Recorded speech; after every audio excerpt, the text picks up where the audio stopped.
ఈ శిలువ ధ్యాన కుడికలలో ప్రత్యేకంగా ఈ రాత్రి దేవుని యొక్క వాక్యంలో నుంచి మూలపాఠాన్ని మనం చదువుకుందాం. మొదటి కొరింథీయులకు రాసినటువంటి పత్రిక 10వ అధ్యాయం 12వ వచనంలో ఈ విధంగా వ్రాయబడి ఉంది. తాను నిలుచున్నానని తలంచుకున్నవాడు పడకుండునట్లు జాగ్రత్తగా చూచుకునవలెను. మరలా చదువుతున్నాను. ప్రియమైన దేవుని బిడ్డలారా, తాను నిలుచుచున్నానని తలంచుకున్నవాడు పడకుండునట్లు జాగ్రత్తగా చూచుకునవలెను. ప్రియమైన దేవుని బిడ్డలారా, అపోస్తులుడైనటువంటి పౌలు గారు కొరింథీ సంఘానికి ఈ విశేషమైనటువంటి దేవుని ప్రత్యక్షతతో కూడినటువంటి మాటలు రాయటానికి దేవుని యొక్క ఆత్మావేశంతో నింపబడిన వాడే ఈ మాటలు రాస్తున్నాడు. ఈ మాటలు ఈనాటి సార్వత్రిక సంఘానికి కూడా ప్రయోజనకరమైనవి. ఇవి మనలను ఎంతో ఆత్మీయంగా బలపరచగలవని మనం విశ్వసించాలి. ప్రియమైన దేవుని బిడ్డలారా, క్రైస్తవ బిడ్డలుగా నీ గురించి నా గురించికే ఈ మాటలు పలుకుతా ఉన్నాడు. దేవుని బిడ్డలమని చెప్పుకుంటున్నటువంటి మనం, క్రీస్తు అనుసరులమని అనుకుంటున్నటువంటి మనం, దేవుని యందు భయభక్తులు కలిగిన వారమని పిలువబడుతున్నటువంటి మనం గమనించవలసినటువంటి విషయం, దేవుని బిడ్డలుగా మనం నిలబడి ఉంటే పడిపోకుండానట్లు జాగ్రత్తగా చూసుకోవాలి. జాగ్రత్త పడవలసినటువంటి అవసరం క్రైస్తవ విశ్వాసకి ఎంతైనా ఉందని దేవుని యొక్క వాక్యం చాలా స్పష్టంగా మనకి తెలియపరుస్తూ ఉంది. ప్రియమైన దేవుని బిడ్డలారా, ఈ విషయాన్ని ప్రతి క్రైస్తవ బిడ్డ గమనించాలని నేను ప్రేమతో కోరుతూ ఉన్నాను. ఎందుకనంటే పడిపోవటానికి 100% అవకాశాలు ఉన్నాయి.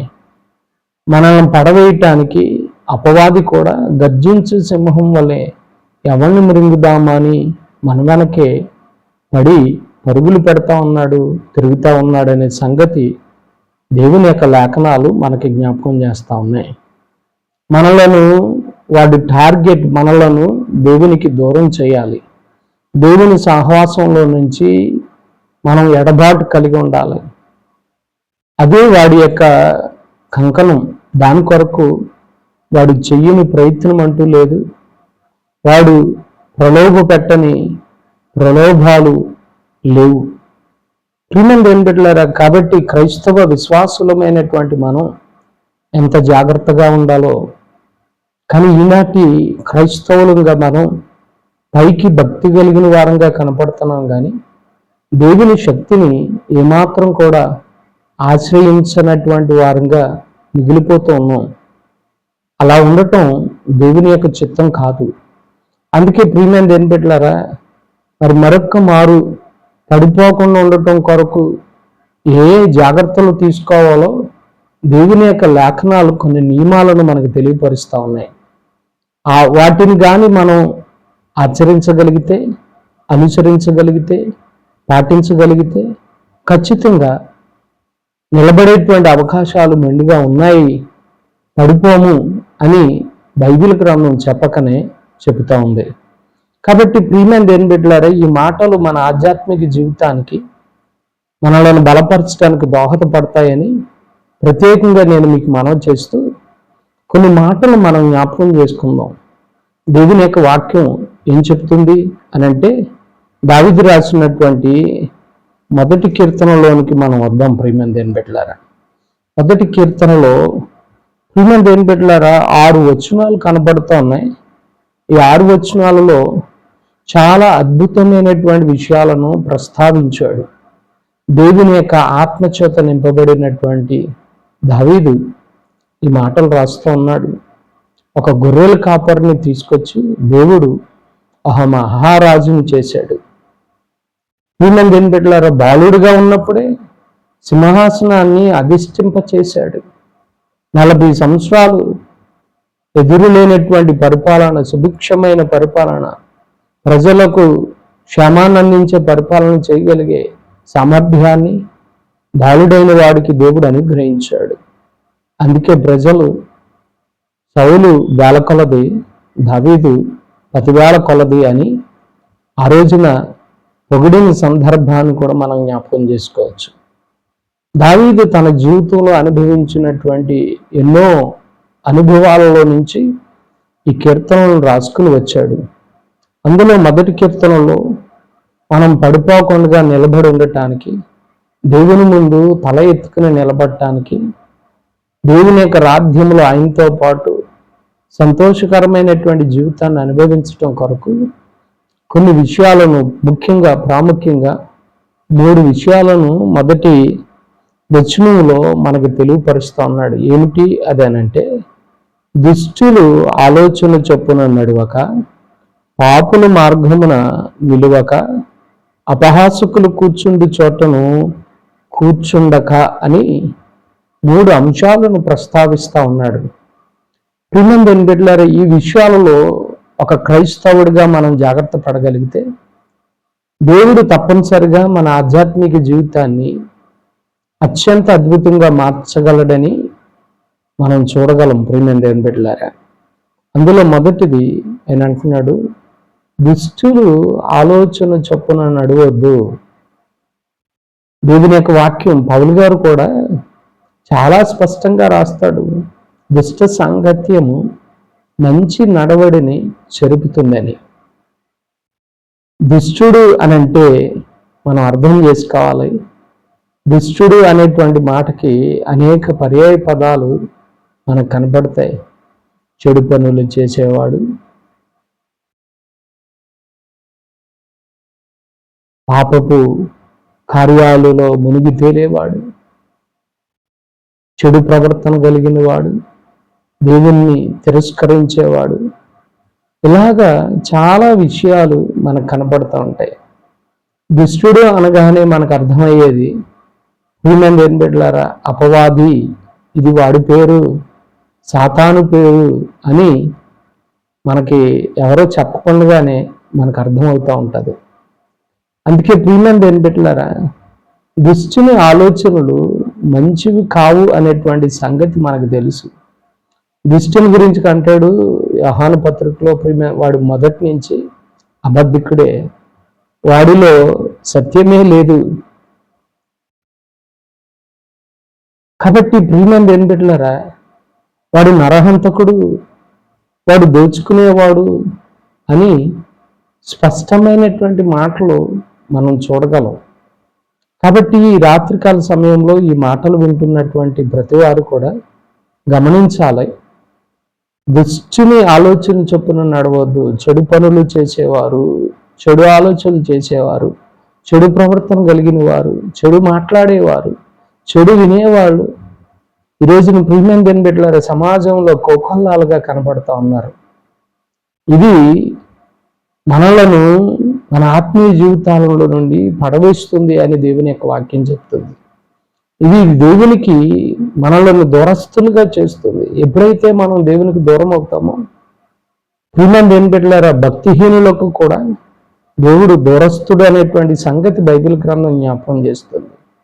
ఎప్పుడైతే చెడుకి మనం చోటిస్తామో ఆటోమేటిక్గా మన జీవితంలో ప్రియమైన బిడ్డలారా దేవుని యందు భయభక్తులను మనం కోల్పోతాం. భక్తిహీనత మన జీవితంలోనికి వచ్చి చేరుతుంది. అప్పుడే దేవుడు అలాంటి వారిని దూరం చేస్తాడు. దానివలన ప్రియమైన బిడ్డలారా పడిపోతాం అనేటువంటి విషయాన్ని గమనించండి. దుష్టుడు ఎప్పుడు కూడా మనలను దేవునికి దూరం చేయటానికి ప్రయత్నం చేస్తున్నాడు. కనుక దావీదు భక్తుడు అంటున్నాడు, దుష్టుల ఆలోచన చొప్పున నడవద్దు, అది నీకు మంచిది కాదు, నీ ఆత్మీయ జీవితాన్ని పాడు చేస్తుంది అని గమనించమని జ్ఞాపకం చేస్తా ఉన్నాడు. రెండోది ప్రియమైన బిడ్డలారా, పాపుల మార్గమున నిలబడొద్దు. ప్రియమైన బిడ్డలారా, ఎందుకు అని అంటే, పాపం చేసిన వారి కొరకు పాతాళం నోరు తెరుచుకుని ఉంది అని యోబు భక్తుడు చాలా స్పష్టంగా రాస్తున్నాడు. పాపం వలన వచ్చే జీవితము మరణమని రోమాపత్రికలో పౌలు గారు తెలియపరుస్తూ ఉన్నాడు. పాపం వలన మన జీవితం నాశనం అయిపోతుంది. అందుకని ప్రియమైన బిడ్డలారా, పాపం అంటే మనకు తెలుసు. ఈరోజున ప్రియమైన బిడ్డలారా, ధర్మశాస్త్రంలో చెప్పబడినటువంటి మాటలు మనకి అర్థమవుతున్నాయి. ఆజ్ఞాతిక్రమమే పాపము అని ఘోషిస్తూ ఉంది. మరి అలాంటిది దేవుడు మనకి నియమించినటువంటి ఆజ్ఞలను అనుసరించే వాళ్ళంగా ఎంతమంది ఉన్నాం మనం? ఆఖరికి ప్రియమైన బిడ్డలారా, నరహత్య, వ్యభిచారం, జారత్వం, దొంగతనం, ఇలాగా చెప్పుకుంటా పోతే పాపపు లిస్టు చాలా పెద్దదే, ఒక మహాసముద్రంలాగా ఉంది. మరి అందులో ఈరోజున మనం ఏదో ఒక దాంట్లో మునిగి తేల్తానే ఉన్నాం. దేవుని బిడ్డలమైన నరహత్య చేయని వాళ్ళు ఎవరైనా ఉన్నారా అంటే దేవుని బిడ్డలారా, ఒకవేళ మనం గుండెల మీద చేసుకుంటే చెప్పలేమండి మేము నరహత్య చేయలేదని. ఎందుకనంటే దేవుని బిడ్డలారా, నీ తోటి సహోదరుణ్ణి చూసి ద్రోహి అని పిలిస్తేనే నరహత్య చేసినట్లని యేసు ప్రభు చెప్పారు. మొదటి యోహాను పత్రికలో యోహాను భక్తుడు అంటాడు, నువ్వు సహోదరుడిని ప్రేమించలేకపోతే నరహంతకుడు, ఏ నరహంతకునికి నిత్య జీవం ఉండదు. ప్రియమైన దేవుని బిడ్డలారా, మానవుడు దేవుని దగ్గర దొంగిలించవచ్చా? అందుకే మీలో చాలా మంది శాపగ్రస్తులుగా ఉన్నారు అని అంటాడు. దొంగిలించేవారు మనలో చాలా మంది ఉన్నారు.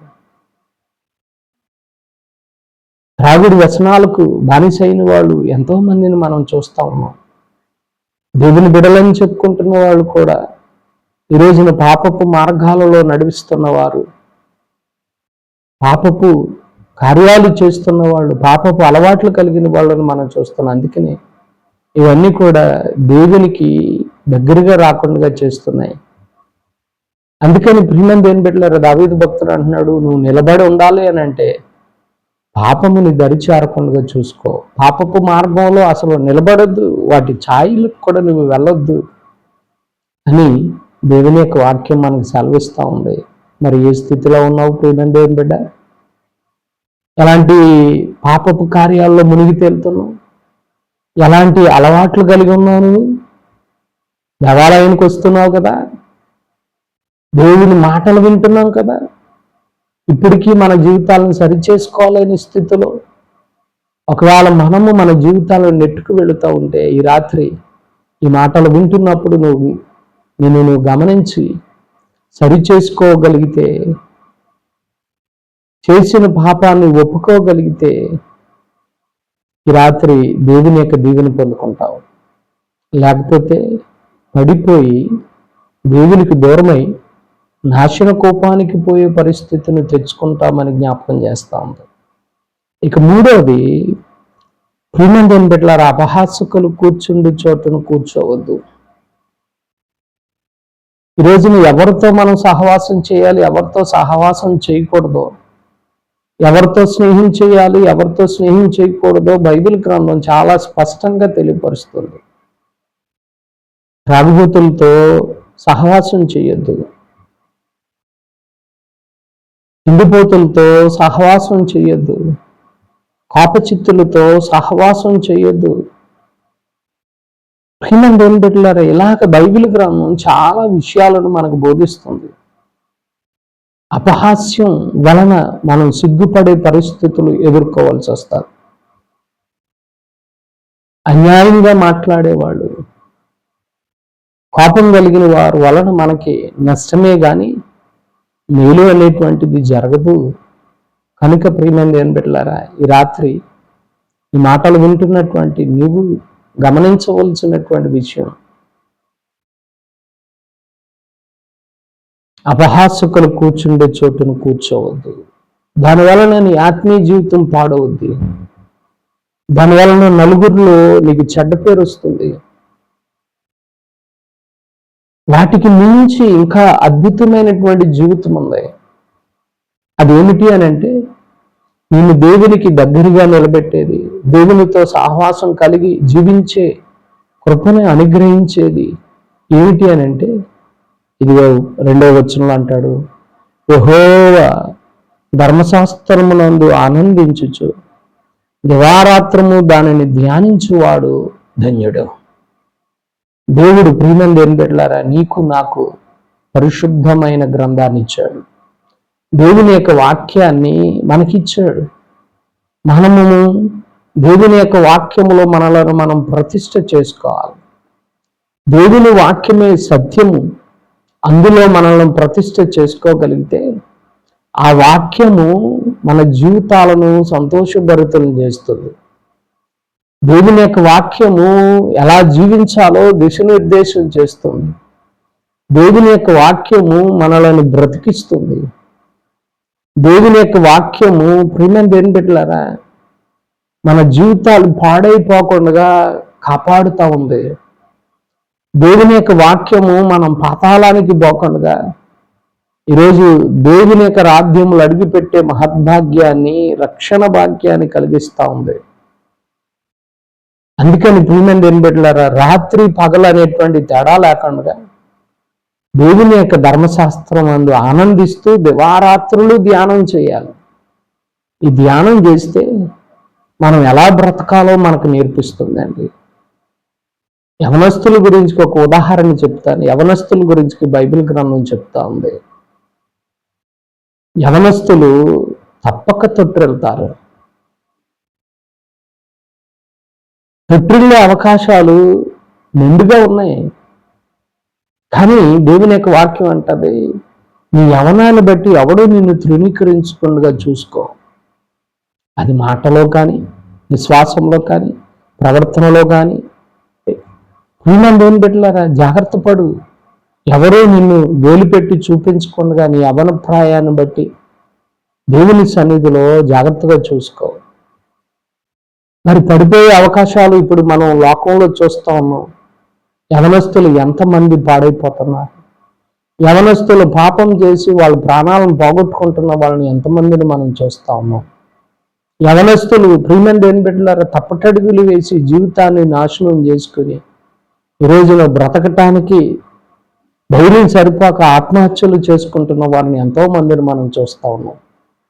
కానీ దేవుని యొక్క వాక్యం చెప్తుంది, నీ యవనేచ్ఛల నుండి దూరంగా పారిపో. ఏం చేయాలి? ఈ రోజున నిలబడాలి అంటే ఎదురు వెళ్ళొద్దు. యవనేచ్ఛల నుండి దూరంగా పారిపోవాలి. అందుకంటాడు, యవనస్తులు దేని చేత తమ నడత శుద్ధి చేసుకుంటారు? దేవుని యొక్క వాక్యాన్ని బాగుగా చూసుకున్నట్టు చేతనే కదా. దేవుని యొక్క వాక్యాన్ని ధ్యానం చేయటం ద్వారానే కదా. దేవుని యొక్క వాక్యాన్ని చదవటం ద్వారానే కదా. ఈ వాక్యం మనం ఎలా జీవించాలో తెలియపరుస్తుంది. ఈ వాక్యం ఏది తప్పో ఏది ఒప్పో మనకు తెలియపరుస్తుంది. అలాంటి వివేచనను మనకు అనుగ్రహిస్తుంది. అందుకే ప్రియమైన దేవుని బిడ్డలారా, ఈ వాక్యము జీవం కలిగింది. ఈ వాక్యాన్ని మనం చదవాలి. ఈ వాక్యాన్ని మనం ధ్యానం చేయగలిగితే మన జీవితాలు పడిపోకుండా నిలబడటానికి మెండైనటువంటి అవకాశాన్ని కల్పిస్తుందని మాత్రం మర్చిపోవద్దు.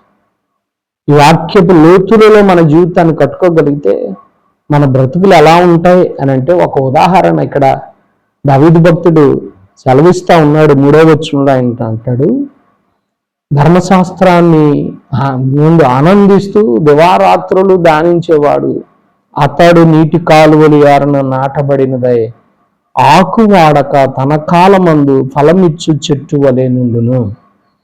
దేవుని యొక్క వాక్యంతో మంచి సహవాసం కలిగిన వారు రాత్రి పగలు అనేటువంటి తేడా లేకుండా దేవుని యొక్క ధ్యానం చేయగలిగితే, దేవుని యొక్క వాక్యాన్ని చదవగలిగితే, అలాంటి వారిని ఎలా పోల్చాడు దేవుడు అని అంటే, నీటి కాలువలు ఏరన నాటబడిన చెట్టు వలె ఉంటాం. నీటి కాలువలు ఏరన నాటబడిన చెట్టు ఎలా ఉంటుందో తెలుసా? ఎప్పుడు పచ్చగానే ఉంటుందండి. ఒకవేళ కొన్ని రోజులు, ఒక నెల రోజులు నీటి తడి దగ్గర లేకపోయినా, నీళ్లు అందుబాటులో లేకపోయినా ఆ చెట్టు మాత్రం పచ్చగానే ఉంటుంది. ఆకులు వాడిపోవండి. ఆకు వాడక తన కాలమందు ఫలమిచ్చు చెట్టు వలె ఉంటారు. పచ్చగా ఉంటారు. 2 ఫలాలు ఫలిస్తారు.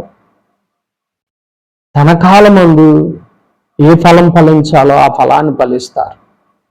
అంత అద్భుతమైనటువంటి దీవెన ఆశీర్వాదం దేవుని యొక్క వాక్యాన్ని ధ్యానం చేయటం ద్వారా, దేవుని యొక్క వాక్యాన్ని పఠించటం ద్వారా, దేవుని యొక్క వాక్యాన్ని మనము ఎప్పటికప్పుడు చదవటం ద్వారా మన ఆధ్యాత్మిక జీవితంలో, మన ఆత్మీయ జీవితంలో అద్భుతమైన ఆశీర్వాదాలను చూడగలుగుతాం. ఒకవేళ అలా మనం చేయకపోతే, దేవుని వాక్యాన్ని చదవకుండా దుష్టు ఆలోచన చొప్పున నడిస్తే ఏ విధమైనటువంటి పనిష్మెంట్, శిక్ష మన మీదకి రావటం లేదు కదా. మనం ఎలా జీవించినా చెల్లిపోతుంది కదా, ఎవరు మనల్ని అడిగేవారు లేరు కదా అని ఒకవేళ మనం ఏమండి పాపపు మార్గంలో నడిచిన, అపహాసకులతో సహవాసం చేసిన ఎలా ఉంటారు అని అంటే, అది అంటాడు, దుష్టులు అలాగుననుండక, దుష్టులు అలాగుననుండక గాలి చెదరగొట్టు పొట్టు వలెనుంటారు. ఇలాంటి ధర్మశాస్త్రాన్ని, దేవుని యొక్క వాక్యాన్ని చదవకపోయినా, అనుసరించకపోయినా, పాటించకపోయినా, ధ్యానించకపోయినా అలాంటి వారు దుష్టులతో పోల్చారు. వారు గాలి చెదరగొట్టు పొట్టు వలె ఉంటారు. నీటి కాలువలు ఎవరన్నా నాటబడి నాకువాడక తన కాలం మంది ఫలమిచ్చే చెట్టు వలె ఎంత మాత్రము ఉండరు అని దేవుని యొక్క వాక్యం చెప్తుంది. ఎంత దురదృష్టకరమండి. గాలికి చెదరగొట్టే పొట్టుకి విలువ లేదు. విలువ లేని జీవితాన్ని జీవించవలసి వస్తుంది. ఇటు సమాజంలో, కుటుంబంలో, సంఘంలో. ప్రియమైన ఏం పెట్టలారా, విలువ లేని బ్రతుకు. కానీ దేవుని దగ్గరికి రాగలిగితే, దేవుని యొక్క వాక్యాన్ని బాగా చదవగలిగితే, విలువలేని నీ బ్రతుకు కూడా విలువనివ్వగలిగినటువంటి దేవుడండి మన యేసయ్య. ఎలాంటి బండబారిన బ్రతుకులనైనా, మూడుగారిన జీవితాలనైనా మరలా చిగురింప చేయగలిగిన వాడు, మరలా అంకురార్పణ చేయగలిగినటువంటి వాడు ఈయనొక్కడే. ప్రియమైన దేవుని బిడ్డలారా, గాలికి చెదరగొట్టే పొట్టు వలె ఉండొద్దు. ఇంకా ఆయన అంటాడు, కాబట్టి న్యాయ విమర్శలో దుష్టులను, నీతిమంతుల సభలో పాపులను నిలువరు. దేవుని సముఖమందు నిలబడే రోజు ఒక రోజు వస్తుంది. ఆ రోజున నీతిమంతులు దేవుని ముందు సిగ్గుపడక తల ఎత్తుకుని రొమ్ము విరుచుకుని నిలబడే పరిస్థితులు నీతిమంతులకుంటే, ఈ భూమి మీద దుష్టుని ఆలోచనలతో, పాపపు మార్గంలో అపహాసకులు లాంటి వాడితో సహవాసం చేసిన వాళ్ళ పరిస్థితి ఎలా ఉంటుంది అని అంటే, నీతిమంతుల సభలో నిలవరంటండి. నీతిమంతుల సభలో ఎలాంటి పాపపు బ్రతికిన వాళ్ళు నిలిచే అవకాశము ఉండదు అని దేవుని యొక్క వాక్యం చెప్తారు. మరి అలాంటి పరిస్థితి ఉంటే, ఆ సభలో నిన్ను దోషిగా గాని దేవుడు తేల్చితే, న్యాయం తీరిస్తే, నువ్వు అపరాధి అని తేలితే, పాపివి అని అక్కడ నిర్ధారణ చేయబడితే, పాపుల కోసం పాతాళం నోరు తెరుచుకుని ఉంది. పాతాళానికి పోవలసిందే కానీ దాని నుంచి తప్పించుకునే అవకాశం నీతిమంతులకు తప్ప పాపులకు, దుష్టులకు లేదు అని దేవుని యొక్క వాక్యం చెప్తా ఉంది. ఎంత భయంకరమైనటువంటి పరిస్థితిని ఎదుర్కోవాలో ప్రియమైన దేవుని బిడ్డలారా. అందుకే ఈ రాత్రి జ్ఞాపకం చేస్తా ఉన్నాను, దేవుని యొక్క వాక్యాన్ని వింటున్నటువంటి నువ్వు ఒకవేళ ఏ పాపపు పరిస్థితుల్లో ఉన్నావో, ఏ దుష్టుని క్రియలతో నిండిపోబడి ఉన్నావో ఒక్కసారి ఆలోచించే, వాటన్నిటిని విడిచిపెట్టి నువ్వు చేసినటువంటి ప్రతి విధమైనటువంటి తప్పిదాన్ని ఒప్పుకోగలిగితే, ఒప్పుకుని విడిచిపెట్టి వాడు కనికరింపబడతాడు. అలాంటి వాడి మీద దేవుని కృప ఉంటుంది. నువ్వు నీ పాపాలను ఒప్పుకోగలిగితే ఆయన ఎంత గొప్ప దేవుడో, నీతిమంతుడు, నమ్మదగినవాడు, ప్రతి పాపము నుంచి నిన్ను విమోచించి పరిశుద్ధపరిచేటువంటి దేవుడు. కాబట్టి ప్రియమైన దేవుని బిడ్డలారా, నీతిమంతులు సభలో పాపులు నిలువరనేటువంటి సంగతిని గుర్తుపెట్టుకో.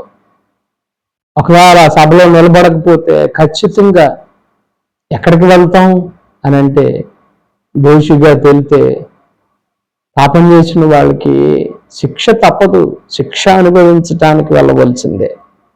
అందుకే ఇంకొక మాట అంటాడు, నీతిమంతుల మార్గం యెహోవాకు తెలియను, దుష్టుల మార్గము నాశనమునకు నడుపును. దుష్టుల మార్గం ఎప్పుడు కూడా మన జీవితాన్ని నాశనానికే తీసుకువెళుతుంది. కాబట్టి ప్రియమైన దేవుని బిడ్డలారా, దేవునికి తెలుసు నీతిమంతులు ఎవరో, అనీతిమంతులు ఎవరో. దుష్టుని యొక్క అనుచరులుగా మనం ఒకవేళ ఉంటే ఈ రాత్రి నీ జీవితం పాడైపోతుంది, పడిపోయి ఉన్నావు అని గమనించి ప్రియమైన దేవుని బిడ్డలారా. అందుకని ఆయన అంటున్నాడు, నిలబడిన వాడు పడిపోకుండా జాగ్రత్త పడాలి. పడిపోవటానికి ఇలాంటి కారణాలు, ఇలాంటి పరిస్థితులు మనలను పడవేయటానికి మన చుట్టూ అలుముకుంటూనే ఉంటాయి. వాటిలో నుంచి నువ్వు కాపాడుకోగలిగితే, నీ జీవితాన్ని కానీ దేవునికి సమర్పించగలిగితే, ఇలాంటి పరిస్థితి ఎదురైనప్పుడు మరి అలాగ తప్పించుకోవటం అని అంటే ఒకటే, దేవుని యొక్క వాక్యాన్ని జాగ్రత్తగా చూసుకోవటం వలన, జాగ్రత్తగా చదవటం వలన, దేవుని యొక్క వాక్యాన్ని ధ్యానం చేయటం ద్వారా రక్షణార్థమైన మారు మనసును కలిగిస్తుంది. మనలో మలినమైన మనస్సును మనకు తెలియపరిచినప్పుడు దాన్ని మార్పు చేసుకుంటే, మనం చేసిన ప్రతి అపరాధం మన కళ్ళ ముందు కనపడుతున్నప్పుడు ఒప్పుకొని విడిచిపెట్టిన రోజున జీవితం తేలిక అయిపోతుందండి. ఎన్నడూ చూడనటువంటి అద్భుతమైనటువంటి ప్రశాంతమైనటువంటి అనుభవం మనకు కలుగుతుంది. ఈ లోకం మీద లేనటువంటి ప్రశాంతతను, నెమ్మదిని, సంతోషాన్ని, ఆనందాన్ని దేవునిలోనికి వచ్చినటువంటి దేవుని బిడ్డలుగా నిలబడిన బిడ్డలు మాత్రమే రుచి చూడగలుగుతారు. అలాంటి ఆత్మీయ అనుభవంలో నువ్వు నేను ఉండాలని ఈ రాత్రి ప్రియమైన దేవుని బిడ్డలారా, దైవజనుడిగా ఈ మాటలు నేను మీకు తెలియపరుస్తా ఉన్నాను. దేవుడు మిమ్మల్ని వాక్యము ద్వారా బలపరచాలని నేను ఆశపడతా ఉన్నాను. దేవుడు మిమ్మలను, మీ కుటుంబాలను దేవుని కొరకు నిలబడేటువంటి వారుగా, దేవుని కొరకు ప్రయాసపడేటువంటి వారుగా, దేవుని బిడలుగా, దేవుని యొక్క దీవెనలు పొందుకునే వారుగా ఉండాలని ఈ మాటలు చెప్తూ, దేవుని వాక్యాన్ని చదవండి, ప్రార్థనలో కనిపెట్టండి, ప్రార్థన అనుభవం కలిగి ఉండండి. కన్నీటి ప్రార్థన ప్రభువుని మీ చెంతకు చేరుస్తుంది. పశ్చాత్తాప హృదయం కలిగి ఉంటే దేవుడు మిమ్మల్ని అలక్ష్యం చేయడు, ఎప్పుడు మీ మీదే తన దృష్టి ఉంటుంది. అలాగున నిలబడి వర్ధిల్లాలని మీ కొరకు ఈ మాటలు చెప్తూ ముగిస్తా ఉన్నాను. మీ కొరకు ప్రార్థించే మీ దైవజనుడు చంద్ర లివింగ్స్టన్ విద్యన దేవుడు మిమ్మలను, మీ కుటుంబాలను దీవించును గాక. ఆమేన్. మరొకసారి వర్తమానం వింటున్నటువంటి బిడ్డలందరికీ యేసు ప్రభు నామమున ప్రత్యేకంగా వందనాలు, దీవెనలు తెలియపరుస్తూ సెలవు తీసుకుంటా ఉన్నాను. ఆమేన్.